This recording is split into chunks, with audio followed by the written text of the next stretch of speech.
दोस्तों, पंजाब में एक भ्रष्टाचार का मामला सामने आया है। सीबीआई ने अक्टूबर 2025 में यहाँ के डीआईजी हरचरण सिंह भुल्लर को गिरफ्तार किया है। आरोप यह है कि इन्होंने भ्रष्टाचार से काफ़ी संपत्ति अर्जित की है, काफ़ी पैसा जमा किया है। इनके घर पे छापा पड़ा तो उसमें 5 करोड़ नकदी, 1.5 किलो सोना, 22 घड़ियां और अन्य कीमती सामान मिले और फिर इसके आधार पे इनको 15 दिन की जो है वो न्यायिक हिरासत में भेज दिया गया है। दोस्तों, ज्ञात हो कि इनके पिता जो मेहर सिंह भुल्लर पंजाब के डीजीपी रह चुके हैं, पूर्व डीजीपी रह चुके हैं, तो इनका जो रसूख है वो अपने आप में बहुत बड़ा है। इनके पास आमदनी का स्रोत तो पहले से रहा ही है, जो ईमानदारी वाली आमदनी आप जिसको कह सकते हैं वो उसका स्रोत रहा है। लेकिन मैं ये नहीं कह रहा कि इनके पास जो कैश मिला है या इनके पास जो गाड़ी मिली है ये ईमानदारी वाली गाड़ी है या बेईमानी वाली गाड़ी है, इसका पता तो सीबीआई लगाएगी और ये बात की बात है। इनके ऊपर अभी आरोप तय हुआ है। दोस्तों, ये हमारा ही देश है जहाँ पर एक ट्रैफिक पुलिस होता है, कांस्टेबल होता है, एक पीडब्ल्यूडी का नॉर्मल एक इंजीनियर होता है, उसके घर करोड़ों रुपए मिलते हैं। 1, 2, 4, 5 करोड़ नहीं, 20, 25 करोड़ रुपए मिलते हैं छापे पे। उनके पास इतनी सारी संपत्ति मिलती है, तो मैं इस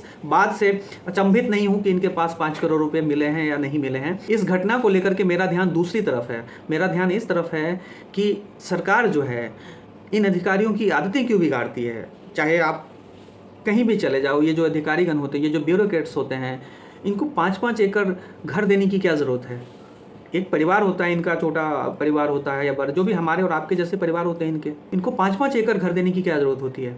अगर आप इस तरह से जब आप इनको इतना बड़ा बड़ा घर दोगे तो इनकी आदतें खराब होंगी, स्वाभाविक है, क्योंकि जो लाइफ स्टाइल होती है वो लोगों के जीने का जो है तरीका और उसमें वो उसको ढाल देता है। फिर डाउनग्रेड करना थोड़ा मुश्किल हो जाता है। तो जब अधिकारीगण होते हैं, चाहे आप जज की बात कर लो, ब्यूरोक्रेट्स की बात कर लो, सबके साथ यही हाल है। इनको 5-5 एकड़ के जो घर मिलते हैं, इनकी फिर आदतें ख़राब होती हैं। इनको पता है मेरे रिटायरमेंट के बाद मुझे 2 कमरे का जो है घर, 2 कमरे 3 कमरे के घर में रहना पड़ेगा और आदतें इनकी इतनी सारी हो जाती हैं। तो कहीं ना कहीं मैं समझता हूँ कि ये सारी चीज़ें जो है इनकी वजह से भी जो है थोड़ा सा बढ़ावा मिलता है करप्शन को। मैं ये नहीं कह रहा हूँ कि चूँकि ये सम्मानित पद हैं, इन्होंने यहाँ तक पहुँचने के लिए बहुत सारे जो सेक्रीफाइसेस करे होते हैं, तो आप इनको घर मत दो इतना बड़ा, कोई ज़रूरत नहीं इतना बड़ा घर देने की। लेकिन हाँ, आप इनको कंपनसेट कर के तौर पे इनकी थोड़ी सी सैलरी बढ़ा दिया करो, ये कर दो। इनको घर देने की इतनी 5-5 एकड़ घर देने की ज़रूरत क्या है, जब हमारी जो जनसंख्या है वो ऑलरेडी चरम पर है।